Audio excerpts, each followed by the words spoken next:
Good morning. Happy SleeveMas, day 7.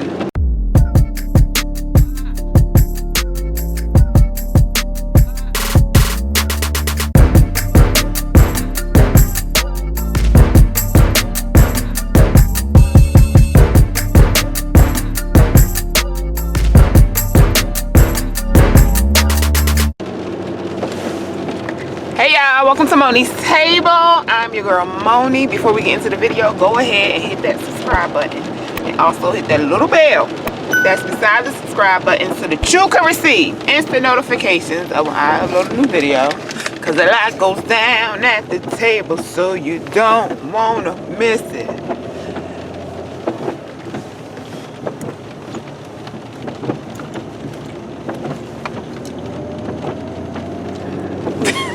He didn't even know the camera was on him, y'all. Huh? So today is Monday. Y'all, it is rainy and cold. I don't like it. I think it's time to move to California, to a warm state. No. No? No, it's too hot. It's not that hot all the time. All the time. See, I don't like winter. He doesn't like summer. You like winter? You like the snow and stuff, and you like the rain because you like to stand in it for no reason. We walk into the car, I unlock the door because I have a remote to unlock the door. So I unlock the door so that he can go ahead and get in the car. He's just standing outside in the rain, okay? In the rain. Y'all see? It's raining. He just be outside. Okay, so today I have a doctor's appointment. I've been trying to upload my videos at least by 12. I don't know. I'm not going to get this one uploaded by 12. This one's going to be uploaded a little later. And my doctor's appointment is related to health and all of that. Of course, it's a doctor's appointment, okay? But it's a health, you know. But I'll talk to y'all more about that. But I wanted to talk to MJ about something. What? Can you hold this so both of us can be seen? Yeah, that's good. Okay, so you know how I've been recording us doing little things just randomly? Yeah. So the reason I've been doing that is because we have our own YouTube channel already. Me and you. Remember how you said you wanted us, me and you, to have one? Yeah. So we do. It's called MJ and Me. Yay. But there's no videos up there yet. Oh. You can't see our face. I'm trying. If you hold it up. Like this? Yeah, there you go. How you feel about that? Yay! So he had mentioned he wanted him and I to have a channel with maybe us playing games, vlogging, pranks, which I don't think he's ready for pranks, okay? Because I'm ready. my child is he's emotional when it comes to his mom. So what if I do a prank where like something happened to me? You gonna be crying and stuff? Yeah. You say yeah. I guess that's to make a good prank, huh? Make you cry. I don't want to make you cry. But we're gonna see. But we are gonna be doing different challenges and like testing out different things. We started doing some of those videos on this channel, but he wanted me and him to have our own channel that's based around me and him. So, you know, and a lot of people always comment on how good our relationship is. This my boo-boo. So he is, I always call him my blessing. He's a blessing. And life will be so boring and lonely without him. You know what I'm saying? So, but a lot of people always comment about how they love our relationship and stuff like that. So I wanted to document it and just have a channel with him. He's been asking for it. So yeah. So I will leave a link to our channel in the description box down below. Of course, we don't have any videos yet. I'm working on it. I just really want to see how he is around. But I know he's comfortable in front of the camera because he has his own little channel, which is MJ Games. I'll leave that link in my description box too. Most of his comments and stuff are off, and I can see everything that happens on the channel. I control the email, all of that. So I know how to filter those things out. So I'll leave a link to our channel plus his own little channel that he has in my description box down below. Okay.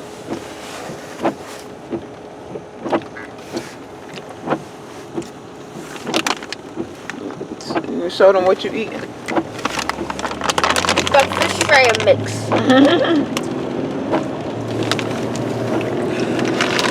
So yeah, so I am off to, I'm about to drop him off, and then I'm gonna be headed to my doctor's appointment. This rain just makes me want to lay in the bed, like, and watch Netflix and nap. That's all it makes me want to do. But yeah, all right, so I'll be back. All right, so I am back. I didn't want to talk about this, my doctor's appointment, while MJ was in the car, just because I don't want him to panic. He panics a lot. So even though he be watching my videos, maybe he won't watch all the way to this part. But I'm going to the doctor because to get a stress test, an echo stress test, which is where they hook you up to the heart monitors and everything, and they make you walk or run on the treadmill. Hopefully walk, because it's supposed to be 15 minutes and I can't run for no 15 minutes yet. So hopefully they just let me walk. But they see, you know, how your heart is beating. Now the reason I'm getting this is because I've had a fainting spell a couple of months ago, and then I ended up having another one a little more recently, probably like 2 months ago. I ended up having another one. So my doctor had put me on a heart monitor for 48 hours just to make sure. He stated he wasn't really concerned because he stated that once I told him, he was like, well, what type of situations were you in when you fainted? And I told him, like, one, I was at my uncle's funeral. We were outside at the burial, and y'all, it was 12 o'clock in the afternoon. It was hot. Like, we all had on masks. It was people, and I was standing in one spot because you don't want to run to move around and all this. I mean, it's a burial, so how much are you going to really move around? So I was standing in one spot, and I have a habit of when I stand, I lock my knees, because that's my knees. When I stand, my knees literally go to the back of my legs. Like, my sister and I both, we stand like that. Like, our knees go to the back of our legs. So I have a habit of locking my knees, and because I was standing in one position and not moving around, it's like the circulation was cut off where, how can I explain this?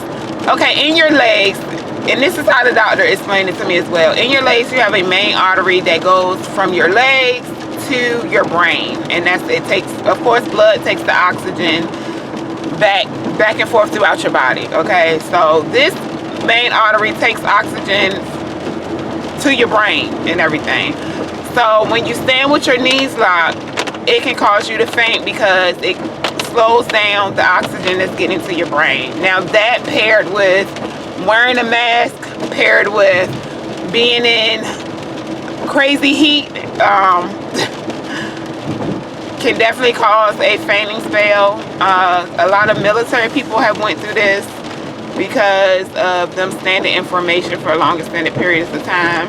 People that are in bands and stuff like that have went through it before, which I was familiar with that as far as the band wise, because when I had tried out in high school for the band, that's one thing we were told. I do remember that.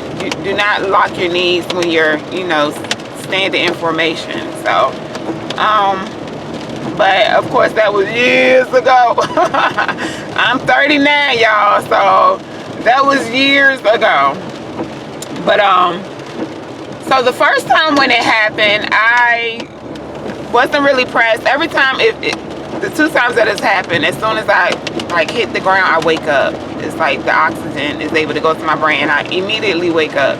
The first time when it happened, I didn't go to the doctor right away because I was just like, you know, oh, this is what it is from the mask, it's from the heat. So the second time when it happened, I was getting measured for my waist beads that I had ordered. I was getting measured, they was getting put on me, and the way the lady do the waist beads, she measures them, ties them, glues them, then I'm standing there holding the beads until the glue dries and all that stuff. Of course I have a mask on because I'm in this lady's house, you know what I'm saying? So that was the second time it happened. During that time my sister was there, and as soon as it happened, I woke up as soon as I fainted. So that when it happened the second time, I went to the doctor just because my sister was kind of like, oh, what is going on? My mom was like, oh, what is going on? I wasn't really like concerned about it because I recognized that these are the only 2 times it's happened, and it's the similar situations. Like the mask can be standing in one spot for a long time and so on and so forth. Like, I want to make sure it's not due to the surgery, which I doubted that anyway because I was already like, when it first happened, I was what, 7? I was 6 months post-op.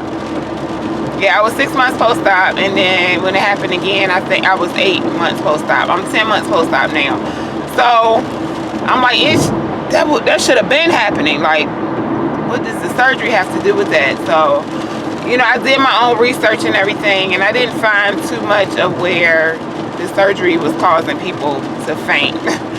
So, but I did find where locking your knees and your brain not getting enough oxygen caused people to faint. But anyway, so my doctor put me on this heart monitor for 48 hours just to, you know, just to make sure. He was going to do it for 3 days, but he was like, well, I think you only need 2 days. So we're going to do 48-hour heart monitoring, and then depending on the readings, then we'll go further from there. So when they were, after I was put on the heart monitor, I had another appointment with my primary, and he, you know, let me know the results of that. So a couple of times they did find out that I had irregular heartbeats.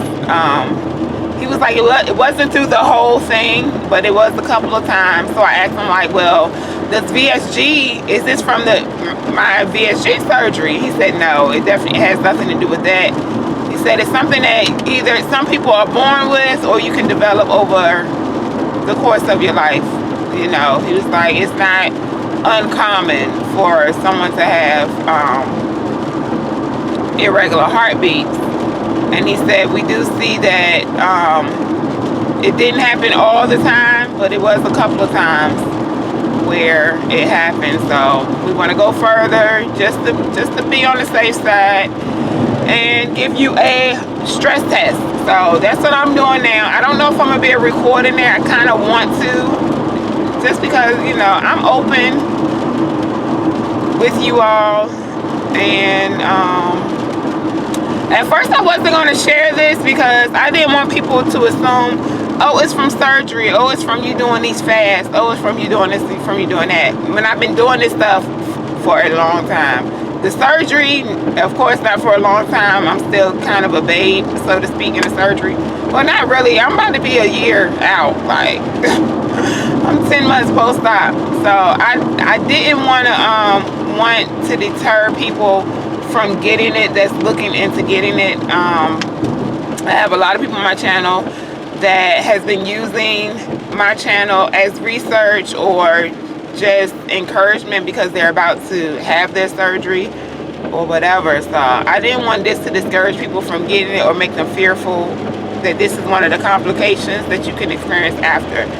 This has nothing to do with VSG, okay? Nothing to do with it. All right? I just so happen to have it and also have irregular heartbeat. But it's crazy because I don't feel palpitations, not that I know of. I go to the gym, and like I said I go and work out, and I don't have any problems working out.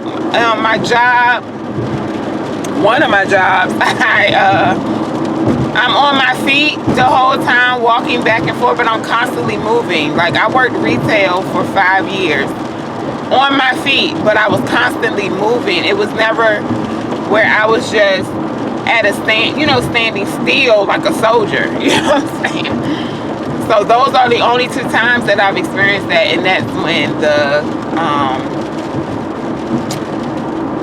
when the fainting happened. So he just gave me some exercise, some ways to stand. He's like, when you're standing, he said, because your knees literally, like, he had me stand in his office and everything. He's like, your knees literally goes to the back of your legs when you're standing. He's like, so you have to train yourself not to lock your knees, you know. Especially when it's where you have to stand in one spot for a long extended period of time. So that's what I'm going to do today. I am going to, well, I'm here now actually at the hospital to get this test done. I'll definitely let y'all know how it goes, just in case you have to get this done. I don't know. It's so hard to find a parking space out here, but let me tell you about Jesus, okay? Because this lady or this man just pulled out, and there's a spot right in the front. Like, that definitely happened right on time. Well, I was able to get a parking space right in the front. God is good to me. He really is. Alright, so I'll be back. In here. I don't know if y'all can hear me.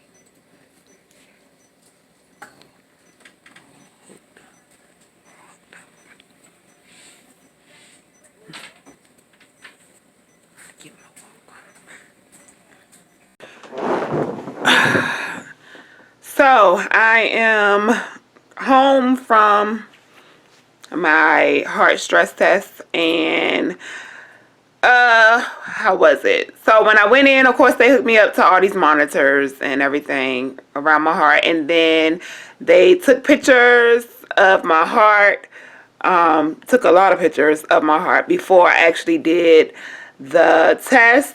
And then I got on the treadmill, got on the treadmill, went to an incline, started off at one speed, and then she increased it. I think it was increased probably about 2 times. And I walked on the treadmill for about 10 minutes.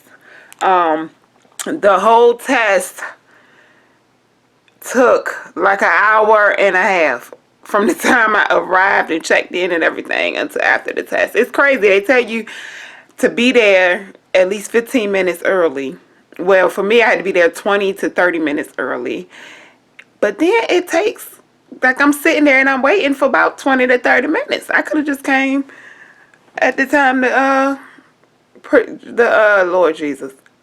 I could have just came at the exact time of the appointment. But anyway.